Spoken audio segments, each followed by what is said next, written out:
Masalah utama dunia. Itu adalah topik kita di minggu yang kedua. Masalah utama dunia adalah topik minggu yang kedua. Minggu yang lalu kita belajar harapan utama dunia. Kita belajar tentang bagaimana dahulu kita sebelum Kristus kita adalah orang yang mati rohani. We are dead, we were dead. Kita mati, orang mati tidak bisa apapun. Pastor Ari menekankan orang yang mati tidak punya selera. Selera makanan tidak ada, nggak mau makan. Kalau orang tidak ada selera rohani sama Tuhan, kemungkinan ada tanda-tanda mengalami kematian rohani. Dan setelah kita di dalam Kristus, kita mengalami kehidupan, kita dibangkitkan. Masih ingat firman itu? Masih. Yang kedua, kita akan belajar tentang masalah utama dunia. Pertanyaan saya, apa sih masalah utama dunia sesungguhnya? Apakah uang? Apakah cinta? Apakah pendidikan? Apakah kesehatan? Kira-kira apa sih sebenarnya yang menjadi masalah utama dalam dunia ini? Apa sih yang hilang sesungguhnya dari dunia ini? Kita tidak boleh sampai salah melihat sesuatu. Seringkali kita melihat problemnya, tetapi kita tidak mengetahui apa akar permasalahannya. Di sinilah yang kita akan pelajari dalam firman Tuhan ini. Masalah utama dunia ini harus kita lihat, dan kita akan lihat apa akarnya. Dan itu akan membuat kita bisa melihat dan menyelesaikan masalah utama dunia itu. Minimal dalam kelompok kita yang terkecil, dalam keluarga kita.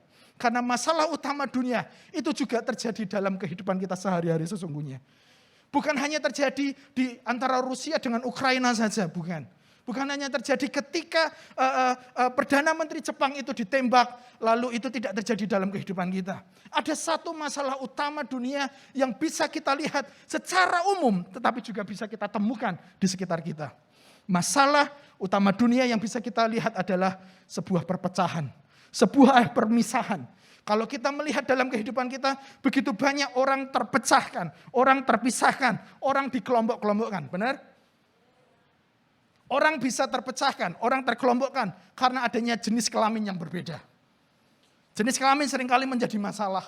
Yang perempuan lebih rendah, laki-laki lebih tinggi. Beberapa kultur mengatakan begitu. Lalu umur, yang muda mengelompok sendiri, yang tua mengelompok sendiri. Merasa bahwa yang muda itu kurang pengalaman, ya toh? Banyak emosinya, kurang dewasa. Tetapi yang tua berkata, kami perlu dihormati lebih daripada yang lain. Perpecahan itu juga terjadi dalam masyarakat. Perbedaan agama kita tahu. Bukan hanya beda agama. Di dalam satu agama saja ribut. Aliran gereja tertentu ribut dengan aliran gereja tertentu yang lain. Terjadi sebuah perpecahan. Betul? Bisa kita lihat. Lalu perpecahan juga terjadi dalam status sosial. Gajinya 5.000, marah kepada mereka yang gajinya 7.000. Padahal yang 4.000 diam-diam saja. Ada terjadi perpecahan di sana, status sosial. Pilihan politik, kita mengalaminya di beberapa tahun yang lalu. Saya boleh menyebutkannya, pilihan 01 dengan pilihan 02. Presidennya 2. Setelah ribut, ternyata gandeng, mereka bersatu. Paham maksud saya? Perpecahan itu terjadi di sekitar kita. Kita bisa melihat, lalu perbedaan pendidikan. Yang tidak berpendidikan merasa minder. Melihat yang berpendidikan rasanya jauh di atas dan perlu dihormati lebih. Perpecahan itu terjadi. Jemaat Tuhan, masalah utama yang terjadi dalam dunia ini sesungguhnya adanya perbedaan, adanya pemisahan, adanya perpecahan. Itu semua terjadi karena satu, dosa. Penyelesaian perpecahan tidak selalu semata-mata ketika lingkungan sekitarnya baik. Ada pemimpin negara yang bisa dihormati, yang bisa memecahkan. Tidak selalu. Bukan karena ketika pendidikannya lebih maka tidak ada perpecahan. Malah justru seringkali perpecahannya tidak terselesaikan karena semuanya terlalu pintar. Perpecahan terjadi karena dosa. Ketika engkau melihat ada sebuah perpecahan, ketidakrukunan antara engkau dengan suamimu atau dengan anak-anakmu atau dengan keluarga besar yang lain. Itu bukan karena semata-mata komunikasi. Tetapi diawali daripada dosa. Dosalah yang membuat masalah utama dunia itu bisa terjadi sebuah perpecahan. Dosa mengakibatkan sebuah pemberontakan dan pemusuhan. Contoh pertama yang bisa kita lihat adalah Kain dengan Habel. Di Taman Eden, Adam dengan Hawa baik-baik saja. Mereka sayang-sayangan, lari, mungkin di pohon durian lari, lalu nyanyi-nyanyi begitu. Lalu istirahat di bawah pohon beringin dengan main gitar mungkin. Tetapi setelah mereka melanggar dan dosa datang, apa yang terjadi? Pemusuhan. Hawa kok yang melakukannya? Ular kok yang ngomong? Paham di sini? Dosalah yang membuat perpecahan itu semua terjadi. Dosalah yang membuat pemberontakan itu. Dan terjadi kepada Kain dan Habel. Bukan hanya protes, Tuhan kok persembahannya diterima. Tetapi bahkan sampai membunuh. Dosalah yang membuat jemaat Tuhan. Kita jangan sampai hanya fokus kepada masalah. Dan kita tidak memerangi apa yang menjadi akarnya. Dosalah yang membuat kita mengalami sebuah perpecahan, permusuhan satu dengan lain. Dan hari ini kita mau belajar daripada kitab Efesus pasal yang kedua. Di mana kita akan melihat bagaimana Yesus sudah menyelesaikan masalah utama dunia itu. Kita akan belajar bagaimana Yesus sudah menghapuskan perpecahan dan mempersatukan kita di dalam Dia. Tuhan sudah menyelesaikannya. Nah, hari ini kita akan melihat 3 hal bagaimana Tuhan menyelesaikan masalah itu. Bagaimana Tuhan mempersatukan. Dengan kasih-Nya Tuhan mempersatukan kita. Kita akan lihat yang pertama. Kita akan baca bersama-sama di Efesus 2. Ayat yang 11 sampai ayat yang ke-13. Oke? Kita baca bersama-sama. Efesus 2 ayat 11 sampai 13. Karena itu ingatlah bahwa kamu dahulu lahir sebagai orang kafir. Tolong ikut terjemahan ini. Saya tidak ambil terjemahan bahasa Indonesia, terjemahan baru. Supaya saya mengharap jemaat Tuhan sudah baca di terjemahan baru sebelumnya. Dan ini memperkaya. Karena ini yang mendekati atau bahasa aslinya yang bisa saya bandingkan beberapa hari yang lalu. Oke? Lihat saja di screen dari terjemahan AYT. Karena itu ingatlah bahwa kamu dahulu lahir sebagai orang kafir yang disebut orang tidak bersunat oleh mereka yang menyebut diri mereka sebagai orang bersunat. Yaitu sunat yang dilakukan pada tubuh oleh tangan manusia. Ingatlah saat itu kamu hidup tanpa Kristus. Terpisah dari kewargaan Israel dan orang-orang asing bagi ikatan perjanjian yang dijanjikannya tidak memiliki pengharapan dan tanpa Allah dalam dunia ini. Saya berhenti dulu di sana. Kita bisa menemukan satu kata disebutkan 2 kali ialah yaitu ingatlah. Rasul Petrus membuka di bagian kedua di pasal kedua ini dengan kata ingatlah. Kalau diulangi berarti ada sebuah penekanannya, betul? Ingatlah ini membawa kita kepada apa yang sudah kita pelajari minggu yang lalu dari ayat 1 sampai 10. Ayat 1 sampai 10 kita kemarin belajar bahwa dahulu kita mati, sekarang kita menjadi hidup karena Kristus. Itu yang mau diingatkan di 2 ayat pertama yang kita baca tadi. Ingatlah bahwa kamu dahulu lahir sebagai orang kafir yang disebut orang tidak bersunat oleh mereka yang menyebut dirinya sebagai orang bersunat. Yaitu sunat yang dilakukan pada tubuh oleh tangan manusia. Dan ingatlah saat itu kamu hidup tanpa Kristus. Lalu di ayat 13 dikatakan, namun sekarang dalam Yesus Kristus, kamu yang dahulu sangat jauh telah dibawa menjadi dekat oleh darah Kristus. Saya ulangi, namun sekarang dalam Yesus Kristus, kamu yang dahulu sangat jauh telah dibawa menjadi dekat. Jemaat Tuhan, ada satu gambar Efesus pasal yang kedua, tolong dimunculkan. Terbagi menjadi 2 perikop kalau kita baca di Alkitab. Perikop yang pertama dikatakan bahwa itu mengenai semuanya adalah kasih karunia. Itu ayat 1 sampai 10, benar? Ayat 1 sampai 3, minggu lalu kita belajar bahwa kita mati di luar Kristus. Ayat 4 sampai 7 kita belajar kita menjadi bangkit. Ayat 8 sampai 10 diberitahukan itu semua karena kemurahan kasih karunia Tuhan saja. Dan di ayat 11 sampai 22 itu berbicara tentang dipersatukan dalam Kristus. Jadi kalau 2 hal ini saya mau kasih satu kata kunci. Bagian yang pertama itu kita berbicara tentang kebangkitan. Dan yang posisi yang kedua itu berbicara tentang rekonsiliasi. Saya ulangi, di ayat 1 sampai 10 kalau kita simpulkan dalam satu kata itu berbicara tentang kebangkitan. Bagaimana kita kepada Tuhan, kita menjadi lebih baik, kita menjadi hidup. Dan di poin yang kedua, di pasal 11, di ayat 11 sampai ayat ke-22 itu berbicara mengenai rekonsiliasi.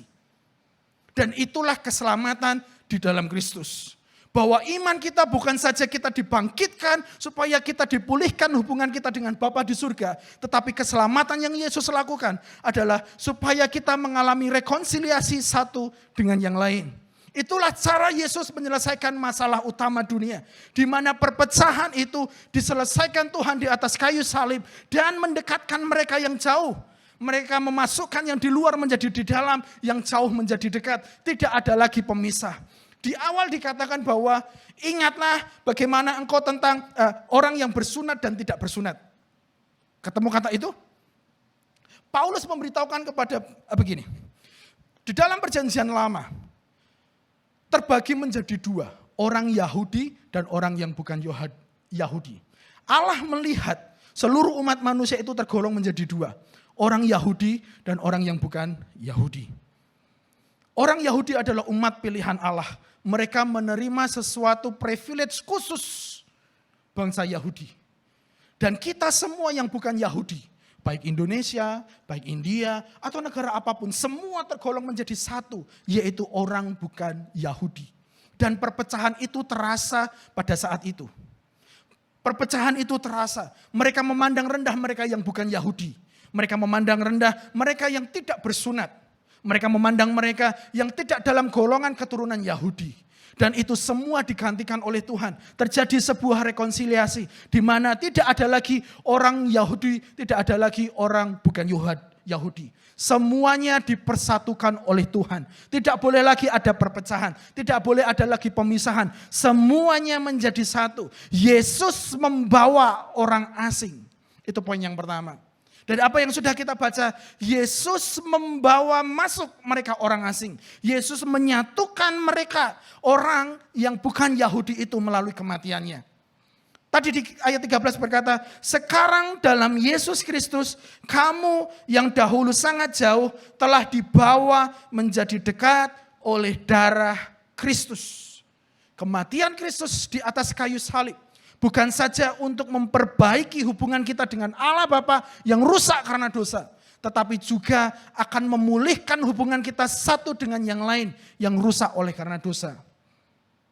Ketika satu fokus vertikal ke atas kepada Allah Bapa. Tetapi keselamatan juga menyelesaikan hubungan kita yang terjadi di antara kita semua sesama umat manusia. Perpecahan itu diselesaikan Tuhan di atas kayu salib. Yesus membawa masuk mereka orang asing. Jadi jemaat Tuhan, Yesus telah menjembatani dan menyembuhkan permusuhan tersulit dan terbesar yang pernah ada dalam sejarah manusia. Yesus sudah menyelesaikannya. Tidak ada lagi pemisahan, tidak ada lagi kata asing bagi orang antara orang Yahudi dengan bukan Yahudi. Rencana Tuhan melalui kematiannya kita dipersatukan. Tidak ada lagi yang asing dibawa masuk. Yang asing dipersatukan dengan mereka yang lebih dahulu menerima privilege yang daripada Tuhan. Paham sampai di sini? Yang setuju katakan amin. Ya apa-apa, amin dulu biar saya semangat melanjutkannya. Oke? Jadi poin yang pertama, Yesus membawa masuk orang asing. Orang asing yang tidak Yahudi itu dibawa masuk, disatukan menjadi satu keluarga. Supaya kita semua bisa bersatu di dalam Kristus. Jadi tidak ada lagi perseteruan antara Yahudi dengan non-Yahudi. Bahkan tidak ada lagi perseteruan yang mungkin bisa kita bisa lihat di tahun 98, pribumi non-pribumi. Tidak ada lagi perseteruan yang akan bisa kita lihat antara mungkin cebong dengan kampret dalam status politik.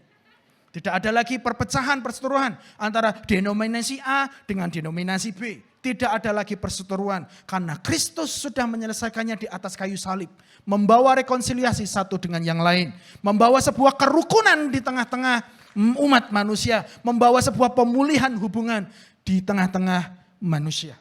Kita patut bersyukur memiliki Allah yang bukan hanya egois, membawa mereka dekat kepada Allah, tapi juga menyelesaikan masalah utama dunia, yaitu perpecahan oleh karena dosa.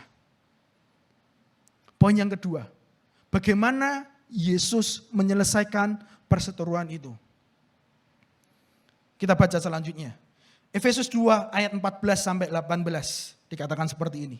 Sebab ia sendiri adalah damai sejahtera kita yang telah membuat kedua belah pihak menjadi satu dan yang telah menghancurkan tembok permusuhan yang memisahkan dengan menghapus permusuhan dalam dagingnya, yaitu hukum Taurat yang berisi perintah-perintah dan ketetapan-ketetapan, sehingga di dalam dirinya ia membuat keduanya menjadi satu manusia baru sehingga terjadi perdamaian.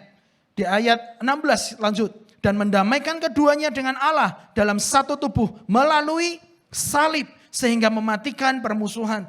Ia datang dan memberitakan damai sejahtera kepadamu yang jauh dan damai sejahtera kepada mereka yang dekat. Sebab melalui dia kita berdua memiliki jalan masuk kepada Bapa dalam satu roh.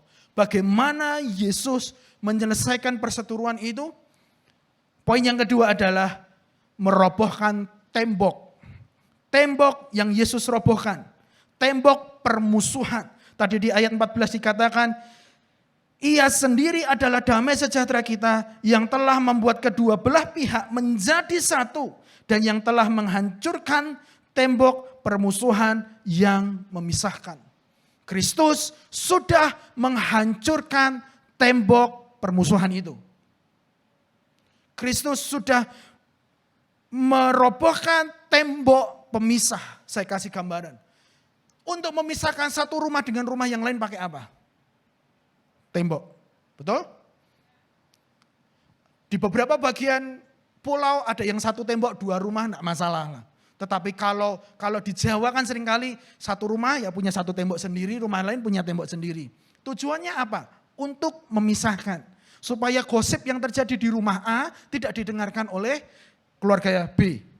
Atau masalah piring yang terbang atau suara rantang yang jatuh karena berantem tidak didengar oleh keluarga A. Begitu kira-kira. Setuju dengan saya? Nah, gambaran ini itu yang dituliskan oleh Rasul Paulus. Di mana tidak ada lagi tembok pemisah. Tidak ada lagi keluarga khusus Yahudi. Tidak ada lagi keluarga khusus non-Yahudi. Keduanya dipersatukan Allah dengan menghancurkan tembok pemisah. Tidak ada lagi perpisahan, tidak ada lagi pemisahan antara kita dengan yang lain. Kita semua menjadi satu melalui salibnya. Kita tidak lagi terbagi-bagi, tetapi menjadi satu tubuh Kristus. Kita tidak lagi khusus Jawa, khusus Woso, mungkin khusus Batak. No, kita semua satu di dalam tubuh Kristus. Dan menariknya ketika Tuhan menyelesaikan, ketika tembok pemisah itu dirobohkan. Dan ketika Tuhan mati di atas kayu salib, Kristus tidak menjadikan orang Yahudi menjadi bukan Yahudi. Oh, Tuhan tidak menjadikan orang bukan Yahudi menjadi Yahudi, bukan. Keduanya mengalami sebuah perubahan. Keduanya diubahkan oleh Tuhan. Keduanya dipulihkan Tuhan. Diciptakan menjadi satu entitas baru. Satu jenis manusia baru. Tadi dikatakan di sana.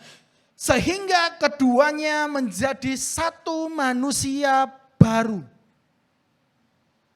Apa itu? Manusia baru. Kita memiliki identitas yang baru di dalam Kristus. Kita mungkin memiliki paspor Indonesia. Pastor Ed selalu ngomong ini berkali-kali. Kita mungkin orang Jawa, ngomong kita mungkin bahasa Jawa. Kita nggak ngerti bahasa Poso atau bahasa yang lain. Tetapi kita satu, kita memiliki identitas di dalam Kristus. Kita bisa mudah menerima. Kalau kita tidak mau menerima identitas baru itu, kita akan memandang rendah suku yang lain. Kita akan menganggap bahwa bahasaku lebih keren daripada bahasamu. Kita berkata bahwa kelompokku lebih banyak di dunia ini daripada kelompokmu. Tetapi ketika identitas baru itu kita terima, kita semua di dalam Kristus, maka kita mudah mengasihi satu dengan yang lain. Kristus sudah merobohkan tembok pemisah itu dan menjadikan kita menjadi manusia yang baru. Galatia 3 ayat 28 supaya lebih jelas. Dalam hal ini tidak ada lagi orang Yahudi, tidak ada lagi orang Yunani, tidak ada hamba atau orang merdeka, tidak ada lagi laki-laki atau perempuan. Karena kamu semua adalah, saya ulangi, karena kamu semua adalah satu di dalam Kristus Yesus. Bilang kiri kanan, bangunkan yang sudah mulai ngantuk itu, kita satu di dalam Kristus. Kita satu lagi, kita sudah satu. Mungkin potongan rambut kita berbeda. Mungkin aroma parfum kita berbeda, tapi kita tetap satu. Mungkin seleramu durian, aku seleranya rambutan. Kita tetap satu dalam Kristus. Kamu mungkin sukanya ayam, aku sukanya babi. Kita sama-sama satu di dalam Kristus. Apapun itu yang menjadi selera kita yang sering kali menjadi pemisah, katakan kita tetap satu. Mungkin boleh, mungkin bisa tetap ada ketidaksetujuan. Tetapi kalau sudah berkata permisahan, kita berpisah, kita bercerai, kita berbeda, kita tidak lagi satu, maka itu sudah bukan datangnya daripada Tuhan. Kita satu di dalam Tuhan.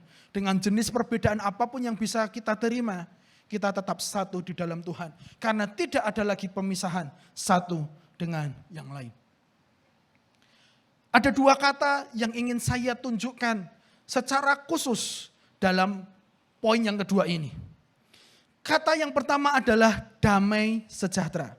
Oke, saya tunjukkan dulu. Damai sejahtera muncul sebanyak 3 kali. Betul ya? Kalau berulang-ulang ditemukan berarti ada sesuatu yang khusus di sana. Ayat 14 dikatakan, ia sendiri adalah damai sejahtera kita. Lalu di ayat 15, ia menjadikan perdamaian dan dia mendamaikan keduanya. Itu bisa kita lihat di 15-16. Dan di ayat 17 juga dilanjutkan, ia datang dan memberitakan kedamaian. Damai menjadi satu fokus yang ingin saya katakan, yang ingin saya terangkan kepada kita semua. Jemaat Tuhan, paling tidak ada 6 pemaknaan. Ada 6 hal yang bisa kita lihat ketika kata damai dipakai dalam perjanjian baru. Damai yang pertama, sebagai tidak adanya permusuhan. Damai sebagai hubungan yang benar dengan Allah, itu yang kedua. Yang ketiga, damai sebagai hubungan yang baik antara orang-orang. Yang keempat, damai sebagai keadaan hati seseorang atau ketenangan bahkan ketentraman. Betul ya? Kita biasa memahami kata damai seperti itu. Yang kelima, perdamaian sebagai bagian dari formula salam. Ashalom alaikum. Damai sejahtera Tuhan atasmu. Atau dalam bahasa Arab, Assalamualaikum warahmatullahi. Betul? Damai sejahtera menjadi bagian daripada formula. Atau damai sejahtera menjadi sebagai sebuah keadaan hati yang tenang. Damai. Minum kopi sambil senja, kata orang-orang Indonesia sekarang. Damai, healing. Kita butuh vitamin C. C-nya bukan C, tapi laut. Vitamin C, laut. Katanya begitu. Damai sejahtera diartikan sebagai sebuah ketenangan dalam hati. Atau sebuah perdamaian, damai. Ketika hubungan satu dengan yang lain baik. Ketika tidak ada permusuhan, tidak ada perpecahan, tidak ada lagi gontok-gontokan, tidak ada yang ribut uang, hutang, atau apapun itu. Biasanya damai. Atau damai biasanya tidak adanya permusuhan atau hubungan kita yang benar dengan Allah itu bagian dari damai. Namun hari ini saya mau mengangkat satu hal yang perlu kita pahami bersama-sama. Damai bukan hanya semua itu yang sudah saya jelaskan. Tetapi damai itu adalah sebagai sebuah pribadi. Damai yang sejati itu adalah bersifat pribadi atau personal. Artinya bahwa Yesus adalah damai kita. Damai sejahtera yang sejati adalah Yesus itu sendiri. Damai yang sejati, yang kekal, permanen, tidak temporer, itu ada di dalam Kristus. Tadi di ayat 14 dikatakan, ia sendiri adalah damai sejahtera kita. Jemaat Tuhan, Yesus adalah damai sejahteramu. Bukan ketika engkau habis menerima gajian, engkau berkata, damai yang dia berikan. No. Bukan ketika engkau banyak istirahat, sudah 1 hari capek, lalu bisa rebahan dan berkata, damai ya, bukan.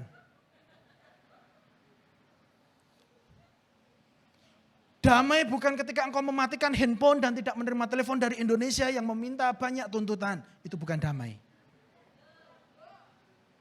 Itu anteng, enggak dirusui. Damai itu ketika kita menerima Kristus dalam hati kita. Dan damai itu bersifat permanen. Damai bukan ketika semua hutangmu terbayar. Terima kasih Tuhan, damai-Mu sungguh nyata hari ini. Tidak lagi hutang. Bisa. Tapi nanti kalau kepengen mau beli lagi hutang lagi, damai itu hilang. Damai yang sesungguhnya adalah pribadi Tuhan sendiri yang engkau terima dalam hatimu. Engkau membutuhkan Tuhan supaya hatimu penuh dengan damai. Hatimu yang hari-hari ini gusar, jawabannya bukan ke Yunlong jalan-jalan, bukan ke Sogo lihat cuci mata, bukan hiking ke gunung tertinggi yang paling terkenal di dunia ini. Bisa sih damai waktu foto saja, tapi turun udah capek, pulang tidur lagi, damai itu mungkin hilang. Atau mungkin ketika orang like semua fotomu dari gunung dan berkata damai yang diberikan. Damai itu ketika Yesus menguasai hatimu. Mau hutang banyak, mau perselisihan yang mungkin belum selesai, atau majikanmu ribut di rumah, tapi ketika hatimu dikuasai oleh Kristus, engkau tetap bisa mengalami damai sejahtera. Hari-hari ini saya merasa ada yang kehilangan damai di hatinya. Engkau sibuk mencari damai itu. Hari ini saya memberikan jawaban, ada di dalam Kristus. Ia sendiri adalah damai sejahtera kita. Jadi ketika ada konflik, ketika ada permasalahan, kemungkinannya cuma ada 2. Yang pertama, seseorang yang memiliki konflik satu dengan yang lain, kemungkinannya ada 2. Saya ulangi, kalau ada permusuhan, perselisihan, konflik, kemungkinannya cuma ada 2. Yang pertama, perhatikan. Tidak ada damai di hatinya. Dan yang kedua, dia belum berdamai dengan Tuhan. Setiap orang yang menerima Kristus dalam dirinya, yang benar-benar dikuasai oleh Kristus setiap hari, tidak mudah, tidak sulit bagi dia, mudah baginya untuk bisa berdamai satu dengan yang lain. Sudah ditumpangi tangan, sudah dibawa ke gereja, dibawa ke psikolog, kok tidak mau berdamai? Berarti hatinya belum beres dengan Tuhan.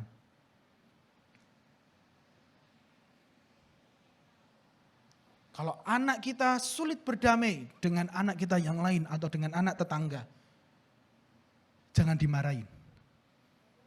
Suruh berdamai dengan Tuhan, maka dia pasti berubah. Karena damai itu pribadi jemaat Tuhan. Bukan karena situasi yang ada, lalu kita mengalami damai. Bukan karena ketika kita ada di pantai, minum soft drink, lalu kita sedikit rebahan, itu damai. Bisa, hanya itu saja. Pulang, capek lagi, sumuk lagi. Damai itu hilang. Ketika orang berkonflik, mereka membutuhkan jalan damai, yaitu Kristus. Agar dapat hidup damai dengan orang lain, maka kita harus berdamai dengan Kristus terlebih dahulu. Yesus adalah damai sejahtera kita. Yesus adalah damai sejahteramu.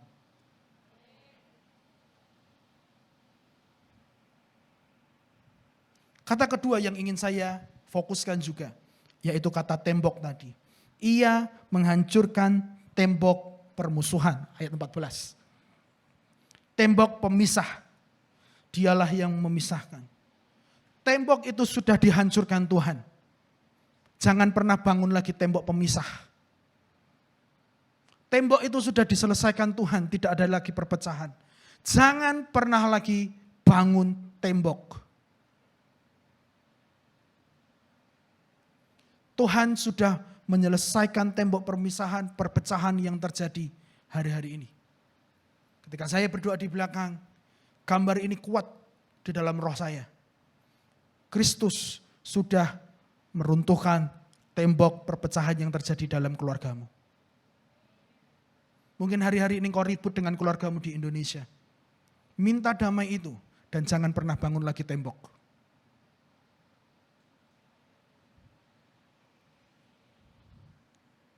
Kristus telah merobohkan tembok pemisah itu. Jangan pernah bangun tembok pemisah dengan orang lain lagi. Meski pernah disakiti, meski pernah dikecewakan, meski pernah terluka, meski pernah ditinggalkan, meski pernah dikhianati, jangan pernah bangun tembok pemisah lagi. Kristus sudah merobohkannya. Lepaskan pengampunan, kasihi orang tersebut, maka tidak ada lagi tembok. Bagaimana Pak supaya tembok tidak terbangun? Lepaskan pengampunan, kasihi orang itu, terima apa adanya, maka tidak ada lagi tembok pemisah. Yang bikin repot dalam hubungan kita sebenarnya seringkali kita membangun tembok itu sendiri. Sudahlah, mulai hari ini hidupku, hidup hidupmu. Bye-bye, kita berpisah.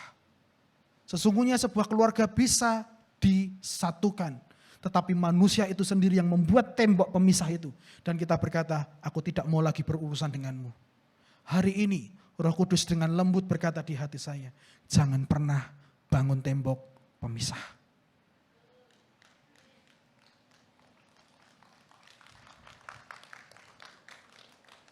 Jangan cuma tepuk tangan, nanti dilakukan di rumah.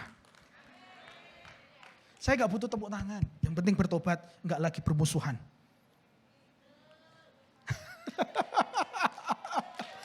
Jangan bermusuhan lagi. Rukun. Kaca Morse kok aminnya gede banget ya. Apa ada permusuhan di North Point? Gak ada ya? Gak boleh ya. Rukun. Rukun. Bilang kiri kanan dulu lah. Saya belum mau lanjut ini poin yang ketiga. Rukun dulu. Rukun. Rukun ya. Mulai hari ini rukun ya. Gak ada ribut lagi ya. Mungkin warnanya waktu singer gak cocok. Satu kuning agak putih, satu kuning agak kuning banget. Satu kuning Golkar, satu kuning apa itu. Rukun pokoknya ya. Kita mesti rukun. Nanti akan saya tutup dengan satu ayat tentang kerukunan. Saya lanjut dulu, waktunya sudah panjang. Kita mesti segera melanjutkannya. Yang ketiga, bagaimana Yesus menyelesaikan masalah utama dunia. Di ayat yang ke-19 sampai ke-22. Demikianlah kamu bukan lagi orang asing dan pendatang, melainkan kawan sewarga dari orang-orang kudus dan anggota-anggota keluarga Allah yang dibangun di atas dasar para rasul dan para nabi dengan Kristus Yesus sebagai batu penjuru. Di dalam Dia tumbuh seluruh bangunan rapi tersusun menjadi bait Allah yang kudus di dalam Tuhan. Di dalam Dia kamu juga turut dibangunkan menjadi tempat kediaman Allah di dalam roh. Tuhan tidak membangun tembok. Tuhan sudah merubuhkan tembok. Kemudian Kristus membangun bait Allah. Tembok itu sudah dihancurkan dan diganti dengan bait Allah. Tadi dikatakan di ayat 21. Di dalam Dia tumbuh seluruh bangunan rapi tersusun menjadi bait Allah. Ayat 19 sampai kepada ayat berikutnya itu adalah seperti sebuah progres atau sebagai sebuah kemajuan. Demikianlah kamu bukan lagi orang asing. Jadi orang asing itu dibawa masuk menjadi kawan sewarga. Orang asing itu dibawa masuk menjadi sebagai anggota keluarga Allah. Kemudian bukan hanya berhenti menjadi sebuah hubungan yang lebih intim. Tapi dibangun sebagai bait Allah. Kalau dahulu orang untuk mengalami Tuhan datang ke bait Allah. Tetapi sekarang Kristuslah yang ada di dalam kita semua supaya kita menjadi bait Allah. Tidak ada lagi tembok pemisah, kita sudah dipersatukan dan sekarang kita adalah bagian dari bait Allah itu. Kita adalah gerejanya. Ketika engkau mau mengalami Tuhan, berkumpullah bersama-sama. 1-2 orang berkumpul atas namaku, maka aku ada di tengah-tengah mereka. Kalau dahulu orang harus ke kuil untuk mengalami Tuhannya. Orang harus ke gereja, ke sinagog, ke bait Allah. Mereka untuk menyembah Tuhan dan belajar firman. Sekarang kita sudah dijadikan bait-bait Allah. Kita adalah gereja-gerejanya. Kalau kita mau mengalami Tuhan, berdoalah dan juga berkumpullah bersama-sama. Jadi kita ke sini bukan hanya semata-mata untuk melihat kepada Tuhan. Tapi kita mau bersekutu dengan gereja-gereja Tuhan yang lain. Kita dipersatukan Tuhan. Dan kita dijadikan gerejanya. Anda dan saya adalah bagian daripada rumah Tuhan atau bait suci itu. Saya menuliskannya seperti ini. Hal ini berarti bahwa Tuhan mau benar-benar mendiami diri kita. Dengan menjadikan kita gerejanya, Tuhan mau berdiam di dalam dirimu. Inilah fokus kehadiran Tuhan di dunia ini. Tuhan mau supaya hidup kita, tubuh kita didiami oleh hadirat Allah. Kita dibangun, kita dijadikan menjadi baitnya. Dan kita bisa berkumpul, kita menjadi teman, tempat untuk kita bisa menikmati Tuhan bersama-sama. Itu poin yang ketiga. Jadi jemaat Tuhan, hari ini firman Tuhannya sudah selesai. Sudah 3 poin yang saya sampaikan. Kesimpulannya adalah Tuhan bukan saja memulihkan hubunganmu dengan Bapa di surga saja. Tetapi di dalam keselamatan sebagai orang percaya, kita dipersatukan, kita dipulihkan menjadi satu kesatuan di dalam Kristus. Menjadi satu tubuh Kristus. Tidak ada lagi perpisahan, tidak ada lagi pemecahan. Kita semua satu saling mengasihi, rukun, dan menikmati Tuhan. Masalah utama dunia sudah diselesaikan Tuhan di atas kayu salib. Masalah utama perpecahan itu sudah selesai. Jangan pernah bangun lagi tembok permusuhan. Sesungguhnya di dalam keluargamu yang sedang berkonflik hari-hari ini, Tuhan sudah menyelesaikannya. Tinggal bagaimana satu dengan yang lain bisa berdamai dengan Tuhan. Maka kedamaian itu akan bisa dialami. Saya tutup dengan satu ayat. Saya baca dari 2 terjemahan yang berbeda. Mazmur 133 ayat 1-3. Ini adalah sebuah berkat yang bisa kita terima ketika rekonsiliasi itu terjadi. Nyanyian ziarah Daud, sungguh alangkah baiknya dan indahnya apabila saudara-saudara diam bersama dengan seperti minyak yang baik di atas kepala, meleleh ke janggut yang meleleh ke janggut Harun dan leher ke leher jubahnya. Seperti embun gunung Hermon yang turun ke atas gunung-gunung Sion. Sebab kesanalah Tuhan memerintahkan berkat kehidupan untuk selama-lamanya. Berkat diutus Tuhan kepada mereka yang mau rukun. Bukan hanya diberikan, tapi berkat diperintahkan Tuhan untuk dikirim ke mereka yang mau rukun. Mau mengalami berkat Tuhan, enggak sulit. Terima damai Tuhan, berdamai dengan yang lain, rukun, engkau pasti mengalami berkat. Titik. Itu ayatnya. Di terjemahan yang lain dikatakan, betapa mengagumkan dan betapa menyenangkan apabila kaum keluarga hidup dalam kerukunan. Mbak, bagian yang terakhir, ada nggak firman Allah yang hidup FAYH? Supaya mereka bisa foto dan dikasih tahu kepada pasangannya untuk tetap rukun. Betapa mengagumkan dan betapa menyenangkan apabila kaum keluarga hidup dalam kerukunan. Karena kerukunan sama berharganya. Seperti minyak pengurupan yang harum semerbak yang dicurahkan ke atas kepala Harun. Lalu mengalir ke janggutnya dan pinggiran jubahnya. Kerukunan menyegarkan. Kesegaran bukan hanya mandi, tapi ketika engkau rukun, maka hidupmu segar. Tidak layu. Kerukunan menyegarkan seperti embun di gunung Hermon di atas pegunungan Israel. Dan kepada Yerusalem Allah telah mengaruniakan berkat yang kekal ini. Kehidupan untuk selama-lamanya. Saya minta pemain musik, silakan maju. Saya sudah selesai. Biarlah Tuhan sendiri yang akan berurusan dengan engkau. Maukah engkau rukun satu dengan yang lain? Itu PR-nya minggu ini. Karena Tuhan sudah menyelesaikannya. Tuhan sudah membawa kita masuk menjadi satu keluarga. Tuhan sudah pecahkan itu tembok permisah. Dan Tuhan sudah menjadikan kita bait-bait Allah. Pertanyaannya tinggal, kita mau nggak rukun?